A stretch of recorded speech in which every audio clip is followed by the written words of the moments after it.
Step into the war room as we launch the ultimate exposé on Stanley Kubrick's eternally riveting and revelatory satire, Dr. Strangelove. Stuffed with bizarre trivia and wacky what-ifs surrounding its production, this video unveils the wildest unknown behind Hollywood's first and funniest foray into accidental nuclear annihilation.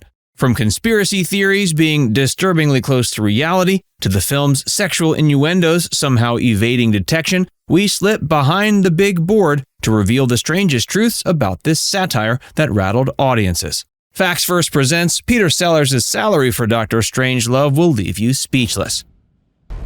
If this classic war movie leaves you wanting to try your hand at high-stakes military strategy, then you'll want to check out the sponsor of this video, Conflict of Nations.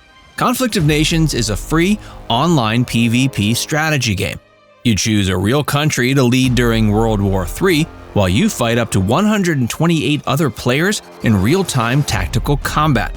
These games can take weeks to complete, allowing for deep levels of strategic planning. You're in control of the strategy. Choose to forge alliances with other players, or declare war on your neighbors to take over the world. Conflict of Nations is available on both PC and mobile devices, and you can play with the same account across all devices. If you click the link in the description, you can start playing today and get an exclusive gift, which includes 13,000 gold and a 1-month premium subscription for free.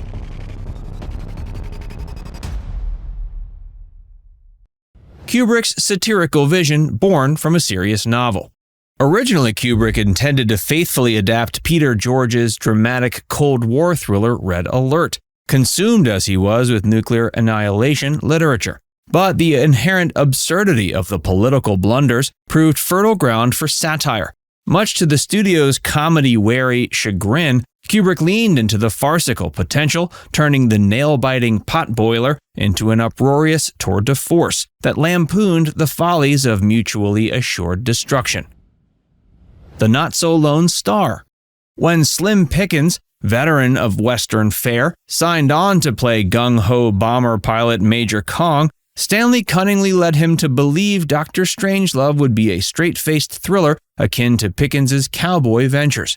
Thus, he trotted out his trademark bravado in glorious sincerity, whooping and hollering as he rode in that phallic nuclear missile to kingdom come. For Pickens, it was a Western. For audiences, the chuckles erupted as an American icon ushered in Armageddon with innocence and gusto. Trading queens for nukes. The tension between Kubrick's demanding directorial style and Scott's reservation over his exaggerated performance as the chest-thumping General Turgidson frequently bubbled over. But the true battleground where Kubrick's iron-fisted creative authority clashed with Scott's stubborn pushback was the chessboard.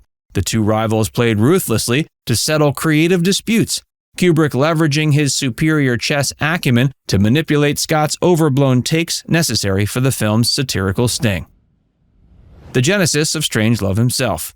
Seeking a suitably deranged scientific mind to conceive of the world-ending doomsday device, Kubrick blended attributes from 4 real-life influencers: ex-Nazi rocketeer Werner von Braun, coldly rational Hermann Kahn, atomic authority John von Neumann, and hydrogen bomb designer Edward Teller. Despite rumors Henry Kissinger did not inspire Strangelove's creation, still an obscure Harvard egghead back then.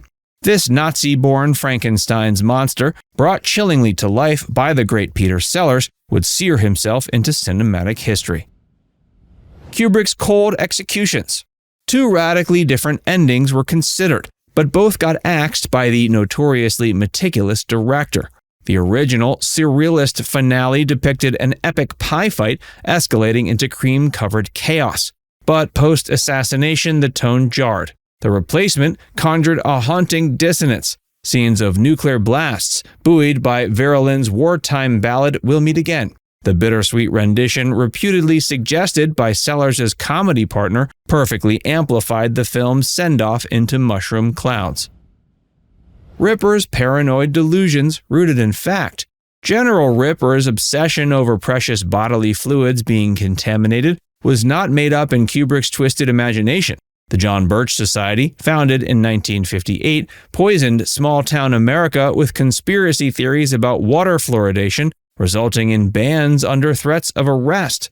For the fringe right, mass medication of their precious fluids prompted paranoid delusions that the commies were fluoridating to pollute American essence. Kubrick simply swapped communists for asexual peace lovers as the chief contaminators.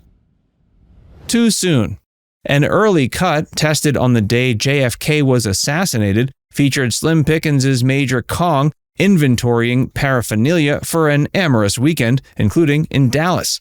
The insensitive line was rapidly redubbed, replacing the city's name with Vegas, to avoid opening any wounds so fresh. It was the lone lyric altered, deemed too painful a reminder.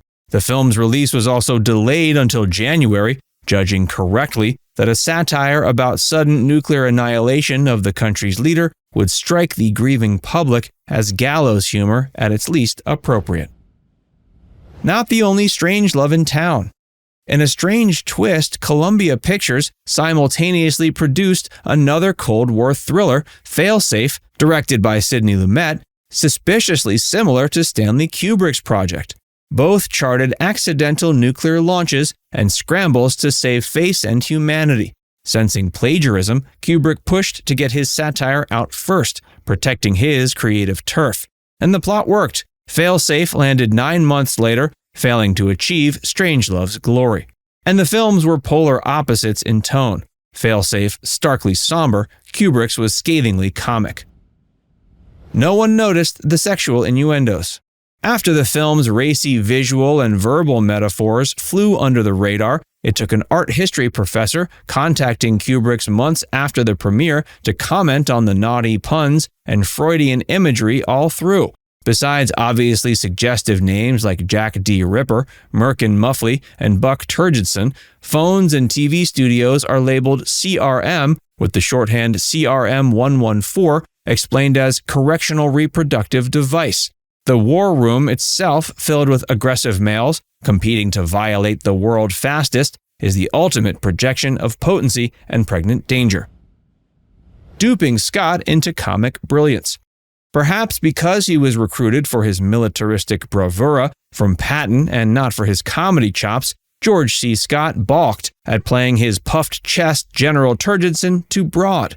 Ever manipulative, though, Kubrick coaxed over-the-top takes from the skeptical actor by claiming they were simply exploring, while knowing all along he would use Scott's most exaggerated performances for optimum satire. When Scott eventually saw the final cut, he was apoplectic at Kubrick's deception, refusing to ever work with him again. The dead serious cowboy who inspired a comedy classic. When Kubrick saw Peter George's Red Alert, he immediately sensed its cinematic promise as a suspenseful thriller reflecting his rising anxiety about nuclear arms. He optioned the modest novel, which George considered a sincere cautionary tale worthy of sober examination by defense agencies. But Kubrick's early script experiments drifted into absurdity, as the story's accidental unleashing of doomsday struck him as inherently a farce. Sellers' salary swallowed half the budget. Legendary comic Peter Sellers secured a salary that swallowed over half of Dr. Strangelove's entire budget, pocketing $1 million. Considering multiple roles originally envisioned, Columbia Pictures probably sanctioned the splurge, expecting economy of scale. But after Sellers' leg injury nixed his fourth role as gung-ho bomber pilot Major Kong, Kubrick joked that he got 3 actors for the price of 6. Still, Kubrick knew talent when he saw it, having directed Sellers in Lolita before that, and the casting coup paid off in spades, with Sellers disappearing into 3 diverse characters critical to the comedy. Dr. Strangelove remains one of the great satirical comedies ever committed to celluloid, its popularity and acclaim undiminished nearly 60 years later. Now it's time to hear from you. Which one of these facts about the movie was most surprising to hear about? Let us know in the comments section below. Thanks again to our sponsor, Conflict of Nations. Engage in epic battles and take over the world. Click the link in the description to start playing today and get your exclusive gift, which includes 13,000 gold and a 1-month premium subscription for free.